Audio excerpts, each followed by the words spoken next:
Hello, welcome to the 5th episode of the Ladcast. We've got a great interview coming up, but first, let me introduce you to the members of our team. I'm Carter, and asking questions with me is Biggle and Zev. Hey, Hype, please introduce yourself.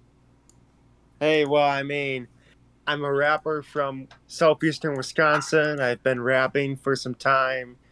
Been writing some things on and off since 16, but in 18 really started to release stuff, and it's been a gradual process, but here we are now.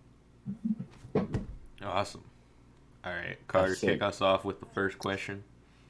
All right, so do you have a clear love for hip hop and appreciation for the culture and everything? Oh my gosh. Who inspired you to pick up the mic?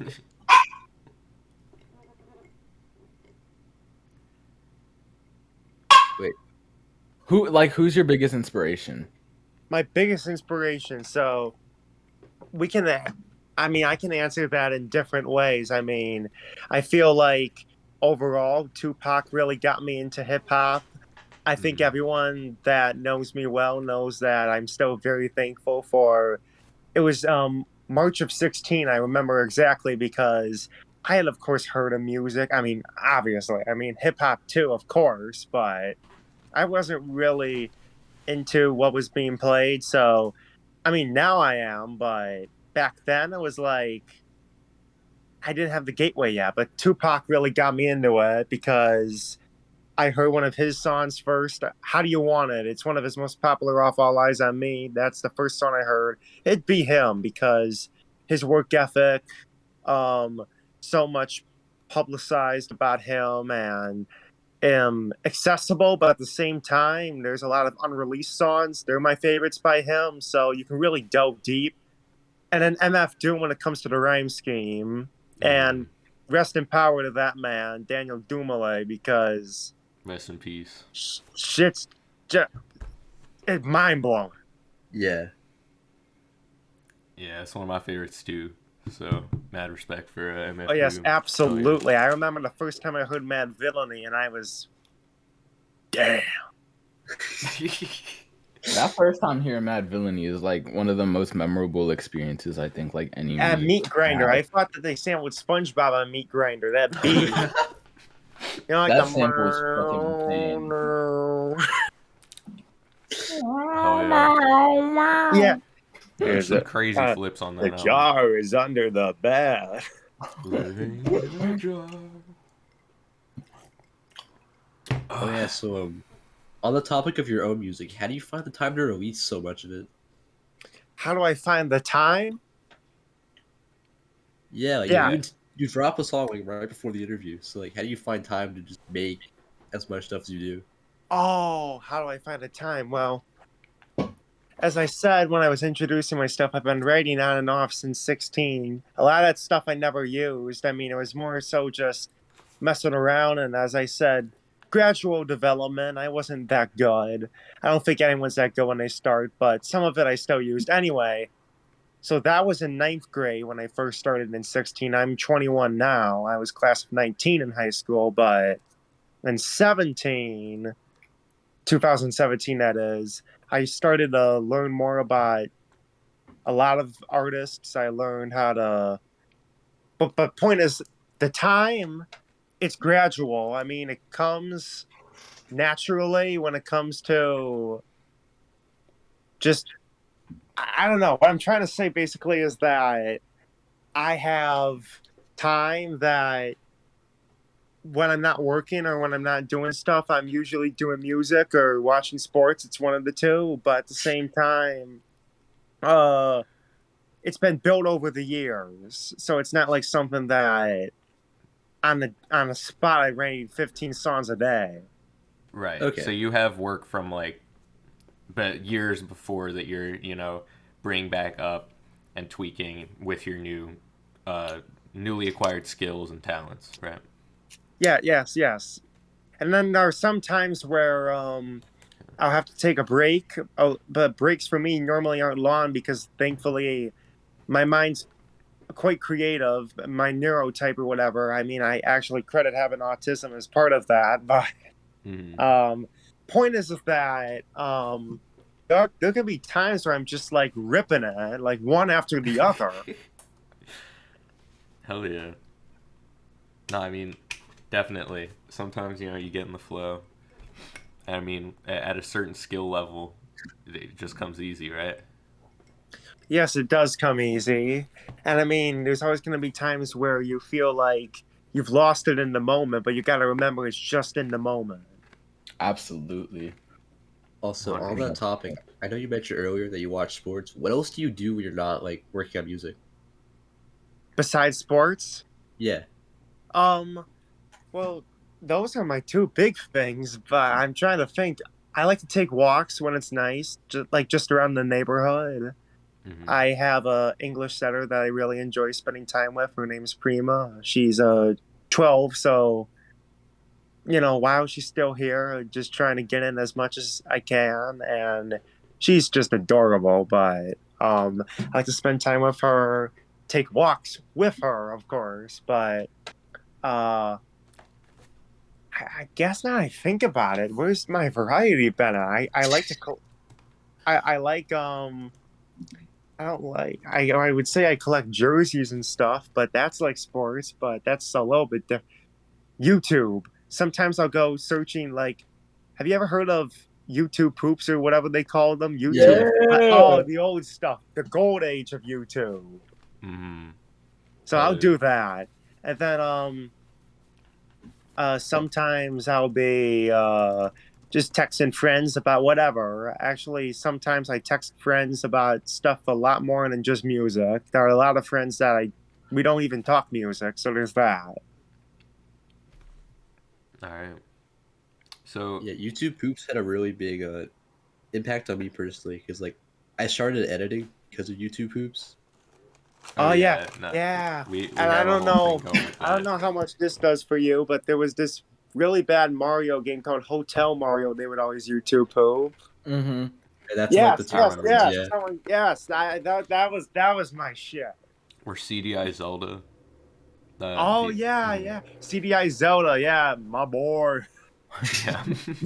I used to watch like hella Sonic ones. Yeah, Sonic says. Mm-hmm. Yeah, you talking my shit. Yeah, no, that shit was like, it was like crazy. It kind of formed me as a person almost, you know? Oh, I know. And some of that stuff, to think it was within the first 5 years of YouTube's creation. The like SpongeBob that shit, like, ones still hold up as like the best. They do. Those are still the funniest. Absolutely. About sports, right? How long have you been hooping? How long have I been hooping? So we're not talking about as you can see, I haven't used this in the years or so on, but it's just something that I have up there. Right. Used to be like there's a little ball you throw in the ceiling, but it's now more like it fits with the hooping thing. But personally, I self-taught myself. Not to say that I don't have the resources, but at the same time, I wasn't into sports for a long time, and especially not basketball, but eventually I sort of got into it because, I mean, it's going to sound a little bit bandwagonish, but when the Hawks won 60 games, won 60-22, that's why I'm a Hawks fan. They got me into it, just how they moved the ball. But when they got bad, I decided, F it, I'll just stick with them. I'm not going to be a bandwagon. I'll adopt them as my out-of-town team. But that's what got me into basketball. But hooping myself, I was not good. I mean, to this day, I'm still not the best, but I came a long way. So teaching myself how to shoot, basically, and pick up stuff as I learn. I went my entire high school either playing in gym class or just outside in the backyard. The summer after I graduated, I joined the local YMCA, so I've been hooping for near 3 years at gym. And now I go to a fitness place nearby. Not the Y. Got you. That's fucking sick. Are you a Giannis fan? Oh, yeah. I mean, I am a Giannis fan, of course, being from Milwaukee. Well, not Milwaukee, but, you know, it's like if you're 20 minutes from Detroit, Michigan, and it's some tiny city, you're going to tell people that don't know the city, I'm from Detroit, Michigan, right? It's like that. I'm from like Waukesha County, if that does anything. I don't know. But see, exactly. So I said I'm from Milwaukee. I'm basically 20 minutes from downtown. So, but point is, yes, of course I'm a Giannis fan. I mean, the dude's story is absolutely remarkable. And he dropped that 50 piece to win the finals last year. Hell yeah. And you fuck with the song by Freddie Gibbs and Madvillainy? Rio G's moving silence like Giannis. All right. Yes, sir. Use a cartoon like flipping the cover of Lucky Charms every time I wake up, my daughter door will explode. Then it's back to something like he says, back to the cooking in the kitchen. You mostly know it. That's enough proof. I get nervous. I guess I get nervous when I have recite lyrics out loud sometimes. But in my head, when the song's playing, then I'm always like, "Oh, I got this." Yeah. You're always ahead of it, almost. Practice. I mean, I'm not gonna deviate from this too much, but practice. That song after Giannis and in between cataracts. That's one of my favorites off Bandana, the Reflection song. Mm-hmm. I love that song. But anyway, Fake Names What's was your actually Gibbs project? my favorite Right. Gibbs project. Yeah. Now he's got so many besides the two with Mad Lib and Alchemist. I mean, You Only Live Twice is a great album from 17. Shadow of a Doubt, great album. 15, Trap. He's got the Miseducation of Freddie Gibbs. All those mixtapes, Babyface Killer. But in the end, the top two are the ones by Mad Lib. But he's certainly not a one-trick pony or whatever. But it used to be Bandana. Then I heard Pinata after Bandana, actually, and I was like, oh, shit. But then I think Bandana, the beats are either as good or just barely below, but I think that they're not below Pinata. I think they're as good in the end. And Gibbs' lyricism and his passion, his meaning, and his flows are better and more established. So I'm going with Bandana. Let's go! You have Bandana over Pinata too? Oh, yes. It's a lot I better mean- in my opinion. Yeah, this guy, I mean, he's like freestyle shit. I want it. Oh, I love it. What was he had some Carl Weathers line early on. I was, because I watched the Rocky movies. I'm like, he had some Carl Weathers line. Apollo Creed. I was like, oh shit. Trying to beat the Rocky. Like Yeah, like I Weathers. was Carl Weathers. Yeah. They try to Clubber Lane Sylvester. Yes. Fuck yeah. And then he's like, don't gotta hit the waiting on- trap if I don't gotta. And I'm like, damn, because I'm a No Limit Records fan. That's Silk the Shocker. I'm still waiting on the third installment in Montana. Yeah, Montana. Have they announced when that's coming out yet? No, But- but speaking of which, that reminds me on Bandana. So right, I've seen some people like, that's underwhelming way to end the album. No, it's not. It's a relaxing way. I love, and I've been trying to live my whole life. I think it's like, even though like it switches up like the style a lot, I think it's like a really satisfying end and like closing kind of the album and like everything that came before it, you know? Like topic. I love the beat switch at the end of So Right. It's like it gives you hope for okay, and we've got more on the way. Mm-hmm. The beat Yeah, switch I mean- on Fake Names on A New fake Year's. shit's so real. Got to use. I Fake like name. situations too. That's one that people don't talk about enough. Yeah, but when it turned New Year's this year, that's like I timed it to the beat switch. Oh, now I get what you're saying. Like, Kane, like Poen, da da da da da da. Yeah. Mm-hmm. Mm-hmm. He also used that flow on Too Legit off Freddie the mixtape, so I was excited too, because I was like, I know this flow from Gibbs. Nah, Mm, he's got a recognize special it. way of rapping. He's got crazy Oh, breath absolutely. control. And I like the skits off it too, like "Fuck you, Freddie" was such a success. I don't give a shit. Saturday. It kind of feels like a little brother almost. Like You're this- right. Like We're kind of talking that comedy little vibe. brother, like we're talking the hip hop group, right? Fonte. Mm-hmm. Yeah. Yes. It's almost that vibe. Yeah, shout out Fonte and Lil Brother as a whole. Shout out Ninth Wonder. Nah, for real. Can't forget Big Pudo. Oh yes, of course. Right, so you have a similar cult following to Lil B, the bass god, and you can remix Oh. T-shirt buttons previously. Is Lil B You like a talking big about the influence remix for you? album? Have I what? Are you talking about my remix album in 20? Was it off of that? I just know that you did the T-shirt It was a buttons T-shirt like buttons remix. remix. Oh, we're talking about that. No, in Yeah. 2020, I did a 12-song album of Lil B remixes. Oh, you T-shirt and did? buttons remix. Yeah. Yeah, so is he like a major inspiration for you?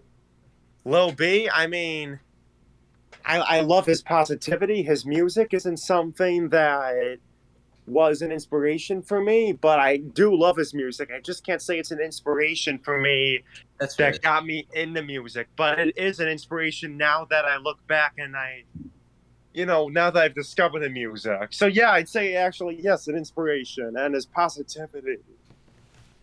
Thank Yeah, you bass do god. have a similar positivity and like demeanor to him, like online. I appreciate specifically. that, but the thing about it is, of course, you can't be calling yourself like the bass god or whatever. That you Yeah. can't be Oh, no, deeming no, no. yourself. No, Mhm. no. That's earned. Mm-hmm. That's put upon you by like someone. Yes, exactly. But no, Lil B, I mean, Red Flame, obviously Six Kiss, what are some of the other ones? He's got so many mixtapes. I'm trying to think. There was Everything bass. everything based. There's the one, not the Hoop Life mixtape. I like that one though, but Bass Jam. Bass Jam. Yeah, that's the one with him holding the basketball in space. Mm-hmm. Oh no, God's Godfather. Yes, and the God's production of that album. Yeah, that Oh, was so good. that production is legendary. Oh my goodness! Like February's Confessions, Real Hip Hop 2012. Those are some. I Love You off that album. I Love You. That was like one of the songs that, like one of the first like rap songs that I think like I really ever loved. Like I found that back in like the 6th grade, and like it was like on repeat every single day. It like kept me happy, you know? Yeah, and his little humming along to it. Dude, yeah, no. That whole mixtape is like fucking incredible. Mm-hmm. All right. So, you have songs produced by Black Winter Wells, Dollywood, and Kuru, among a lot of other notable names. How are you like first introduced to like the SoundCloud community and all Yeah, those people? I'm glad someone asked this because I mean, gotta give my motherfucking flowers where it's due. I was not really getting many plays per song or whatever, or likes or whatever, and I don't have a problem with that. I used to, but it was never about that, I realized. And that's when things started going up. I think it was Bangerfest 2. It was something... Yeah, no, Bangerfest 2. Yeah, it was early February of 2021, so last year. Mm-hmm. And I had a set where I previewed Chosen 2, which was a new album at the time, and my homie Yokai, who I will forever love because Yokai forever trusted me. My first few albums were entirely produced by Yokai, had features by Yokai, but anyway, that's not how I was introduced to that scene, but I gotta give flowers to Yokai. But point is that Shout out Yokai. after that, people had, I guess, their eyes on me to some level or something. I don't know. I don't really pay attention, but somehow Smelly Rat 22, who's now Mizumi 22, that's what their artist name is at least. They hit me up. I guess people in some Discord servers started to take notice. Sebel got on a feature. We made an 8-song album called Explore Greatness. But to make a long story short, I all of a sudden was like, who the fuck is Quinn?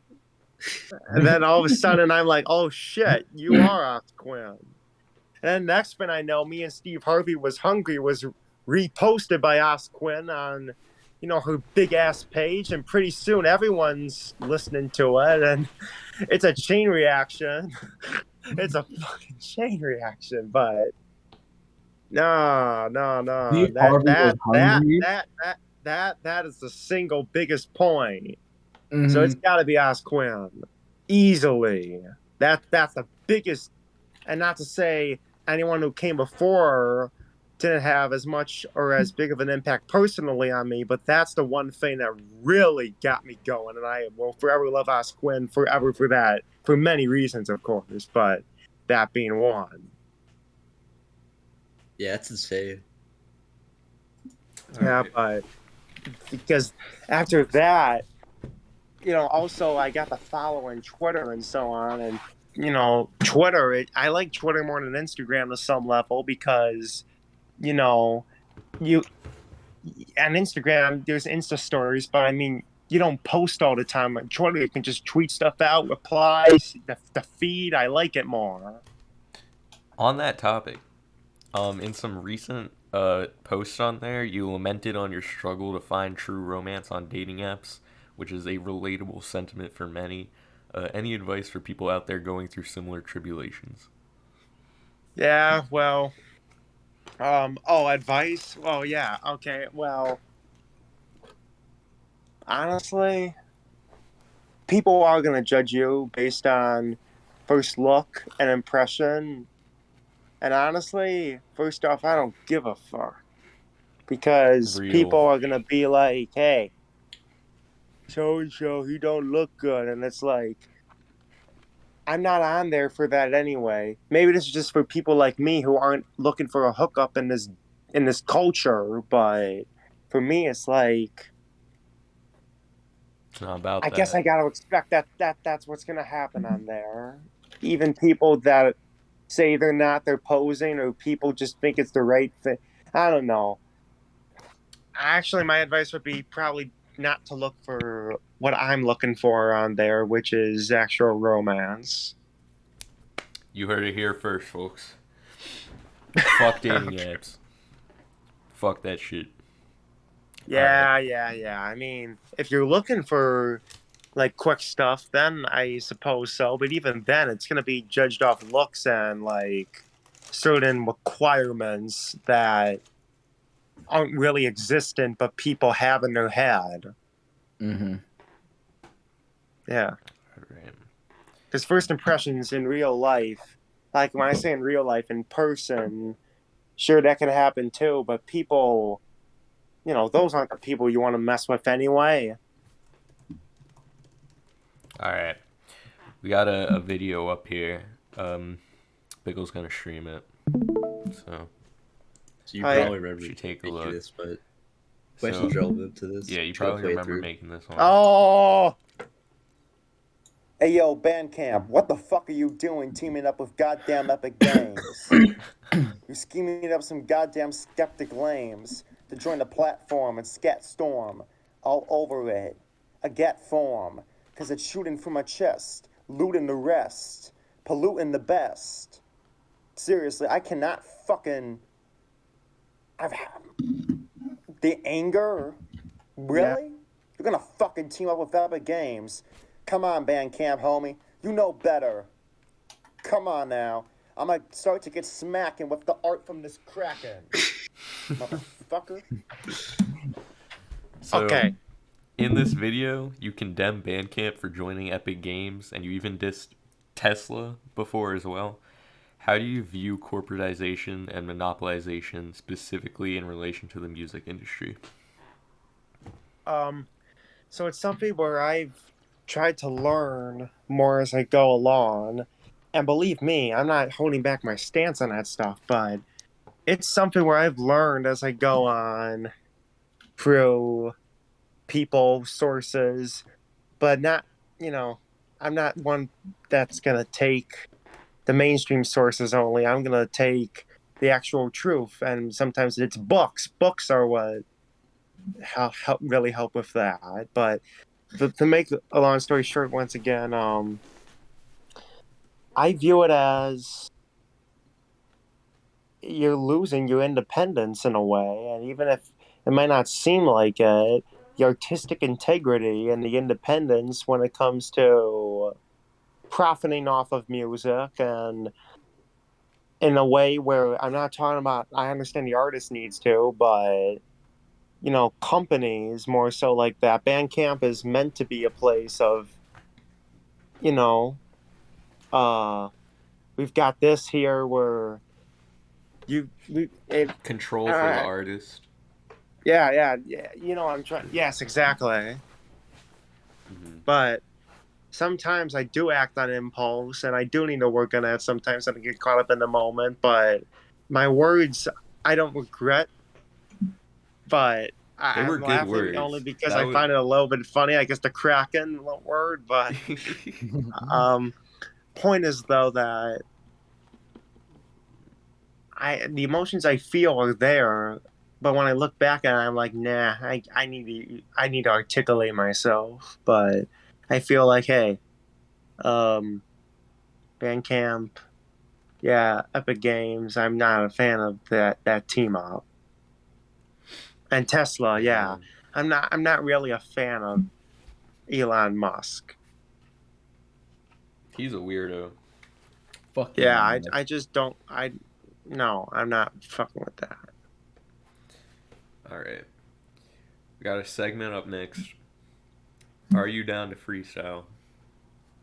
Oh, right now? Yeah. Yeah, right now. We've got some beats. All right, so are we gonna play a beat or what? Yeah. I'm gonna stream the beats. You're gonna go over it if you want to. Wait, and this is the segment? Yeah. Yeah. Okay, so is it gonna be like one beat, or are you gonna flip them? There's 3 in this one. Okay, sure thing. So it's like 3-4 minutes, I think. All right, sure. Let me know when. All right. You got the stream up. Yeah. So I'll play in 3, 2, 1.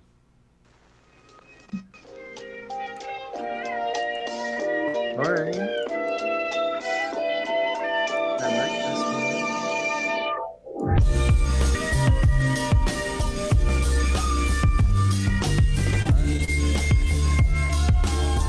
Yo, tight when I'm making this, I be taking shit.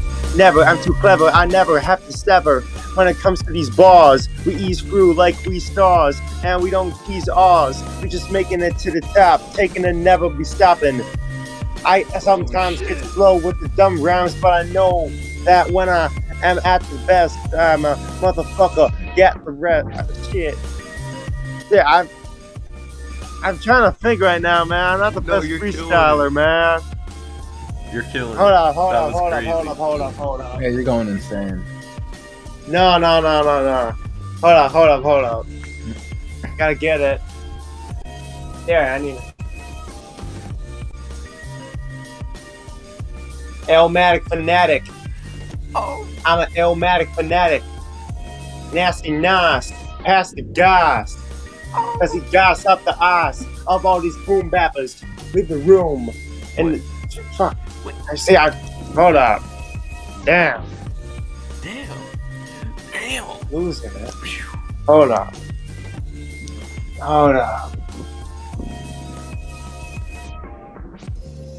Okay, I think the second beat's about to start. Yeah. You can get yourself going back when that starts. Okay, here we go.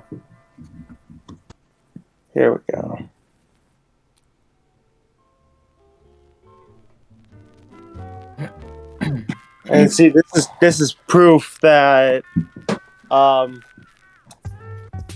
about just mindset? So hold up, bear with me, people.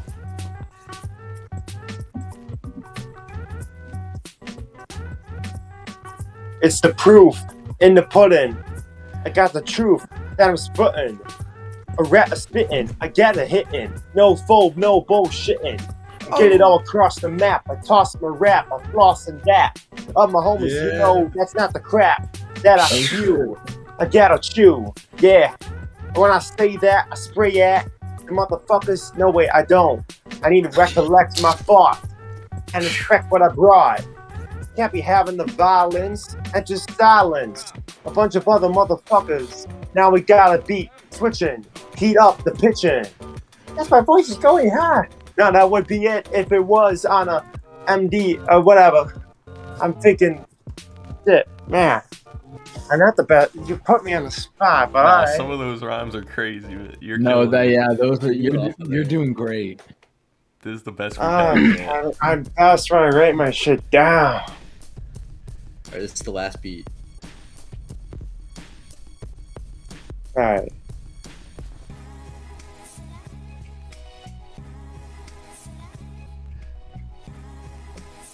Let's see, here we go. Okay. Here we go. Wait, this is an unreleased one. So what is your ass feeling? So you want to cast killing him off as the West Coast best host like Ladcast and Daz Dillinger? Ah, shit, I messed up the shit. It's You like got it's it. unreleased shit. It's supposed to be like a rap written from a crime story perspective, and it's like the best host on the West Coast. It's Ladcast and Daz Dillinger. It's like 90s shit. Mm-hmm. I got you. Keep freestyling. Alright. I don't know if this is just a local store or furniture chain or not, but okay, fine. I'll go with this one. I'm serving the custard, whipping it. Penny like mustard. I'm tripping shit. Or something. I don't know. I'm trying to... That was good. I'm trying to come up with a penny mustard pun. You keep saying these insane lines, and then like, oh man, you gotta keep going. It's so good. Yeah, thank you so Okay. much for that. Yeah, That that was was great. That was the best we've had so far. I mean, for those watching, I just want to say something quickly, which is it does for some people to write that they can freestyle. I'm not really always like that. I got to be in a zone, but there's no shame in that for anyone out there. For all the people that you see do the great stuff, there are a lot of people that they get anxiety or something. I have a bunch of it right now, so maybe it's like, I don't know. Either way, just stay strong, people. You don't gotta be anxious. But there were some crazy bars in there. That's the best Yeah, freestyle no we've had worries. here, I think. That was crazy, genuinely. All right. You All did right. great. Alright, so I've got a question. So there was a tweet that you posted about like 2 months ago now, and you were saying, I'm pissed off right now, but I won't elaborate. Do you think today you could elaborate for us? I was putting you down in that moment. You know, I don't remember exactly what that was, but wait, March 25th. You know, I don't know exactly, but usually when I'm pissed off, I mean, it's at someone's morals. It's at either someone in the scene or someone who's a musician, regardless, that I know, who morals for me are always number one over music. So Yeah. it's usually someone's messing up in my eyes, and when it's messing up in my eyes, it's not a difference of opinion. It's simply like, it's like in real life. I'm not going to mince words. If someone is going to be blatantly pro-life in real life, like on their car or whatever, and they want to talk to me, I'm not going to mince words. I'm not going to start something, but I'm going to say, hey, watch your fucking sticker. So it's probably something like that. Someone was being like pedo or whatever. I don't know, but I don't mess with that. Or transphobic, because those are people are just, well, they're not even people. They're devils. They're scum of the earth devils. My Probably thing something like is that. that even if you know they're wrong, they won't like change their mind. Like the sucky part about it. No, that is the Like- sucky part about that. That's that. Hence the pissed off part. Yeah, there's no helping some people. Unfortunately, Can't help people that don't want to be helped. It was like MF Doom on Strange Ways. Can't reform them. Yeah, exactly. All right, so I have a question. Tupac or Nas? Okay, so we're doing this now. Okay. I'm gonna go. I've been listening to a lot of them recently, their unreleased stuff, because I've delved into Nas's unreleased stuff more. So he has, obviously, because Pac unfortunately passed away at such a young age. Nas has so much more released material out. Because I'm gonna have to go with Pac only out of sentimentalness here, because otherwise they're practically tied, but not tied in the same way. Because Nas has a different way of rapping, even though they're both from around the same era. I'm not just talking about beats. What Nas will do sometimes is he makes words rhyme with words where it doesn't seem like they should, but he makes them rhyme. And he can do it with 2 or 3 words in a sentence, like rhyme scheme. But he makes it work. And both of them have vivid storytelling, but Tupac's is a little bit different, as Nas likes to use more descriptive words and he likes to describe the scenery more, but Tupac is more to the point, but he can tell a more extended story sometimes. Although Rewind off Stillmatic by Nas is still the greatest storytelling song I've ever heard. Mm-hmm. But he like paints very vivid pictures. I mean, it's just crazy, yeah. How Nas, even on Rewind, how when he's talking in dialogue, the dialogue is literally backwards. Like, instead of there he go he there. Just crazy, but it's sentimental pop. But I'm gonna have to say tie otherwise. Tie? Is that the final call? Yeah, tie. Tie? That's sick, though. All right, so I have another question. Biggle's gonna stream this real quick. What did you mean by this? Okay, so this was back when this was a long thread. This was a really long thread. I forgot who started it. I think it was the homie E from Seraphim, the collective I'm part of, but I think it was E. I don't remember entirely, but I think E started it. But point is that a lot of people from Seraphim and a lot of people that are friends with the people from there, but without, they joined it, and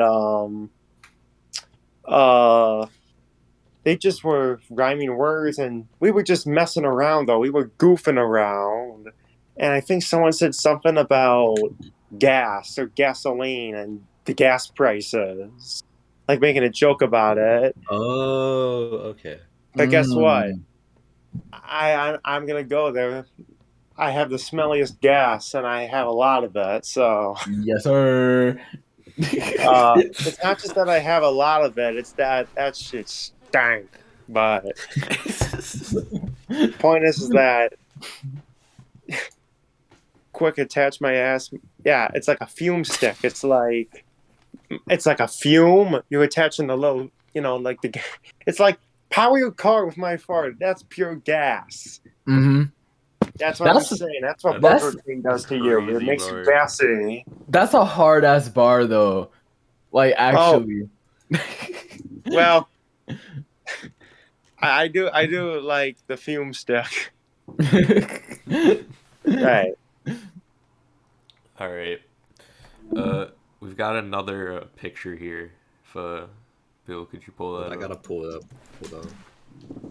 So, by the way, am I taking too long or too short on these? Just let me know. You're fine. You're fine. Oh no, yeah, you're doing great. All right. Like, perfect time. Perfect. All right. So, you recently posted a picture of a burger from Burger King and expressed great excitement at the prospect of enjoying a McDonald's meal. The quote right here. I'm having McDonald's tonight. What's your McDonald's, go-to let's fast go. Food? Yeah. What's your go-to fast food joint? And are there any spots you would avoid entirely? Burger King is my favorite fast food joint.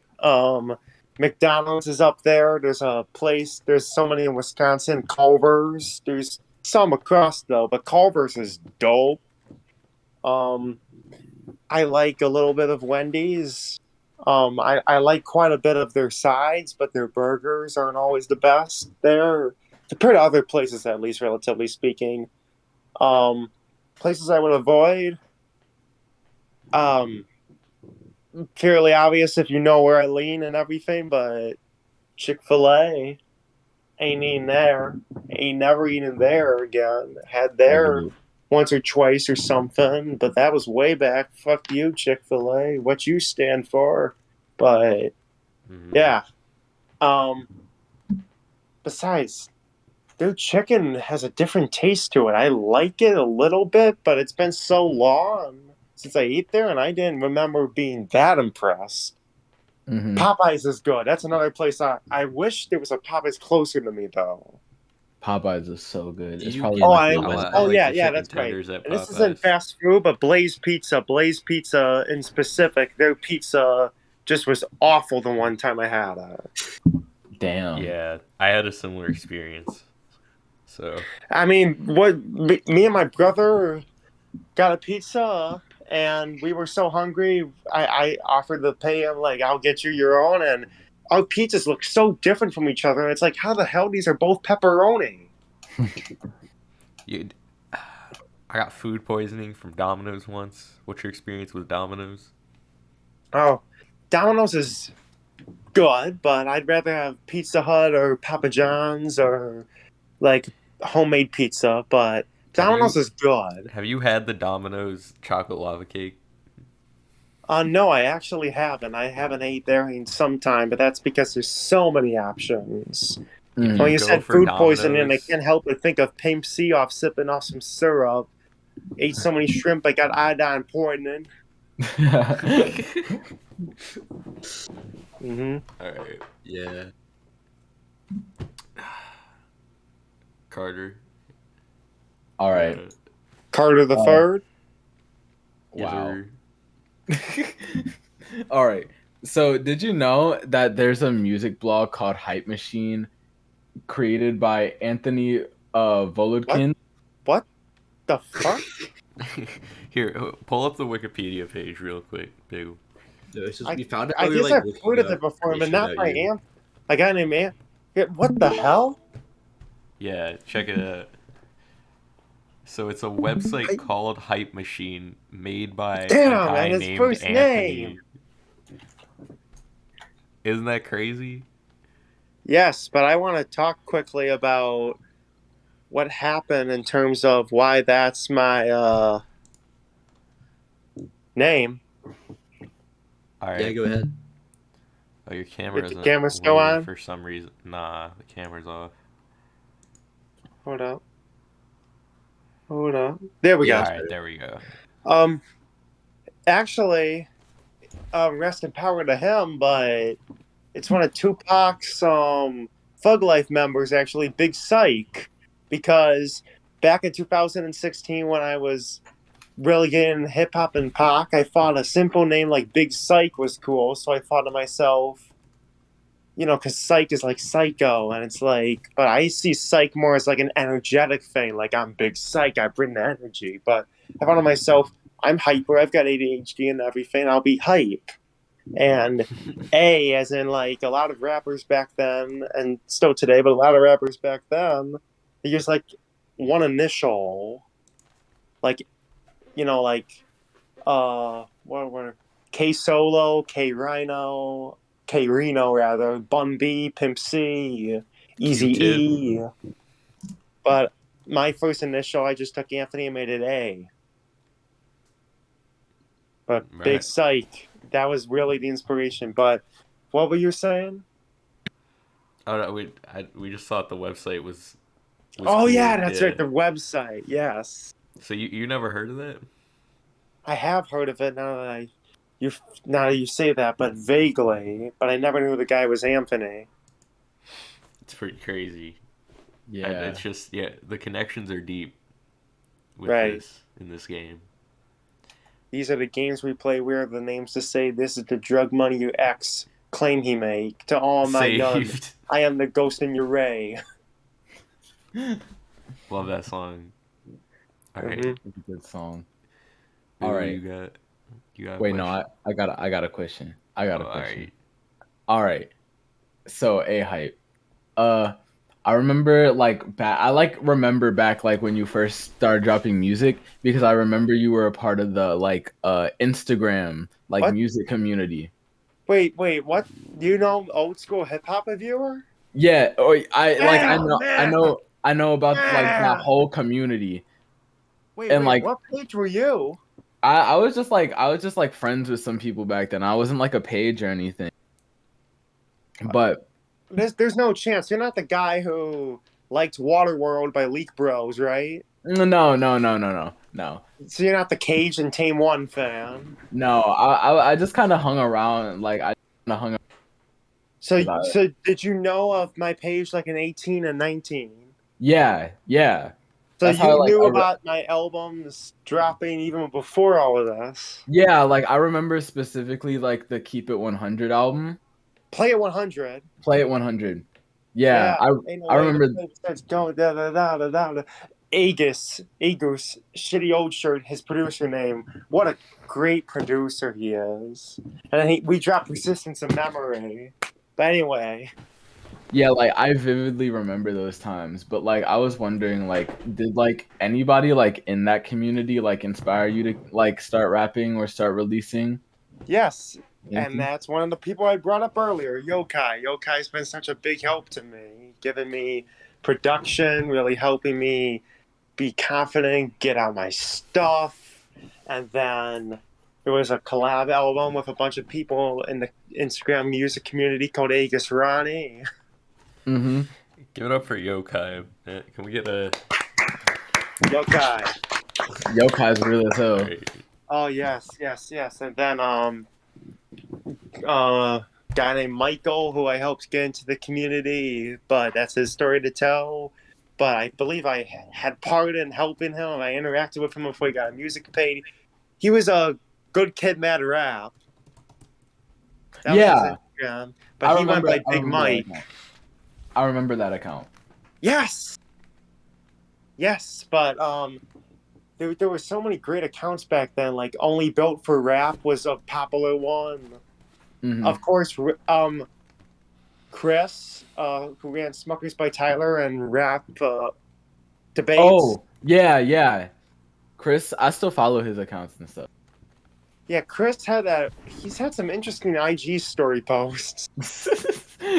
Like the one about, I mean, it's not someone to joke about, but he had the one about, do you judge people, would you judge a girl who had a mental disorder or something? He was like, yeah.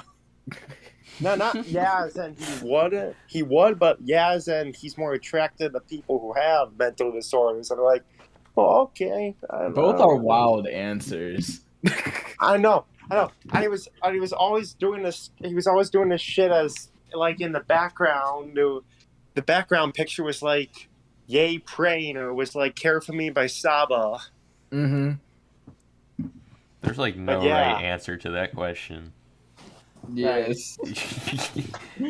Kind of fucked either way. All right. So about your project, so The Troll has been your most successful album to date. Why do you think this is?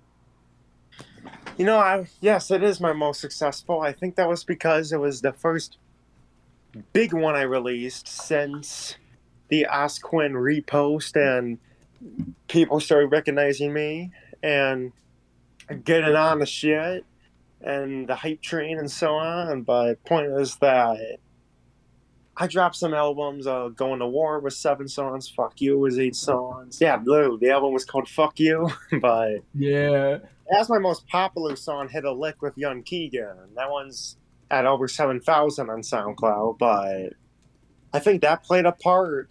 I think part of it was because Mark Jones, whose real name actually isn't Mark Jones, it's John, but Mark Jones has been someone who's been a great friend and someone in the community for a really long time, even past the community's existence sort of dying out, but he's a big Blade fan, so he decided, I'll make a cover for the troll. And originally it was just a simple cover, and it was a spin-off, but Mark said, no, let me make a cover in the Fool style, but let me just make it A-hype trollified. And that cover got over 1,000 likes on Twitter or something, and a bunch of retweets. And then all of a sudden people were excited for it. I released an EP1 and EP2. And part of it was the Fantastic Five song with Dollywood on it. But I remember that one was like, LJ makes me an open or something. And I noticed, wait, there's a lot of space. You're taking up a little bit of space, which is good, but I want to get more features on it. I get Pop Monster on it. I get WMW Chippy on it. But all of a sudden I'm like, how, what the fuck? I don't even remember. My memory is still not. But all of a sudden I knew I had a Dollywood verse on there, and Dolly knew about it and I was like, what? Okay. But I'd say also because that was it's 19 or 20 songs or whatever on streaming. There's 2 remixes also on non-streaming, but my biggest album in terms of songs and then features and producers just working all across the board. And since then, I've had some like hype games that are near there, but people will say that's what happens when you don't build up enough hype and you keep on releasing, but I'd rather do that and follow my heart. You are the hype. You are a hype. Yeah, believe the hype, but not Summrs.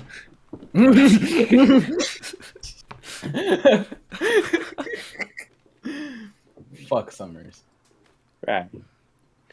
Alright. It's like, how old is she? And he's like, believe the hype. And I'm like, what the hell? No, it was like she's 16, bro, and he just said, Yeah, "Believe yeah, the hype." that's what the guy said in the comment. Believe a hype. Don't believe the hype. Believe a hype. Right. That's like a cash. You should steal that. Oh, Alright. sure. Time for I've already closing stole thoughts. Anthony Davis's unibrow. Oh, thanks. Alright. Time for closing thoughts.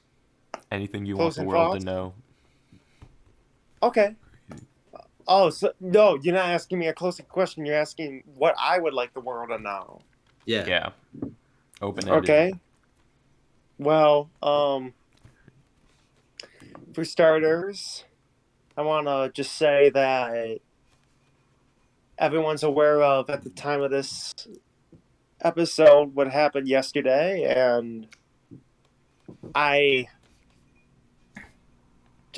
don't want silence, though. I want actual change, so I want more than Twitter conversation and so on. You don't have to make your contributions made public, but I'm going to do as much as I can to learn and not talk on social media, but to actually make my actions heard and get out and do shit, because you can't change some shit, but at the same time, shit has to be changed. And I'm, of course, talking about what happened down in Texas yesterday, so I'd like to start off with that because that's where my thoughts and my heart is, and I meant to say that at the beginning of this, but I'd like to say that as closing thoughts, because shit is going to change when enough people make it change, and I'm at a loss for words somewhere. I'm just that's what I'm pissed off about, that I'm not gonna ever have the words for to describe it. Yeah.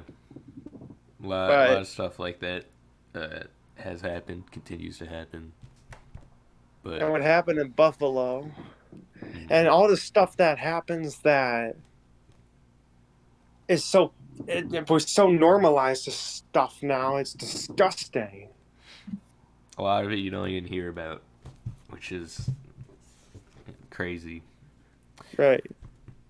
But more people taking action. That's a good message. That is something people need to hear. Yeah. But my closing thoughts music-wise would be, just because you're a musician doesn't mean you have to pretend you're too cool for mental health, and just because you're a musician doesn't mean that you have to put that ahead of mental health. And just because you're a musician doesn't mean that you're impervious for mental health and its effects. And that's the same thing with any profession and lack of profession. And that's the entire episode. I was having a panic attack for most of it, and I was freaking out, and my panic attack wasn't major, but I'm pacing right now. My thoughts are over my head, but that's life sometimes. It hits you. And that's okay, because we're people, and we should love each other and accept each other when it comes to mental health. And there are some things, yes, we're going to disagree on, but it's all love in the end. However, going back to what I said earlier, got to have shit happen.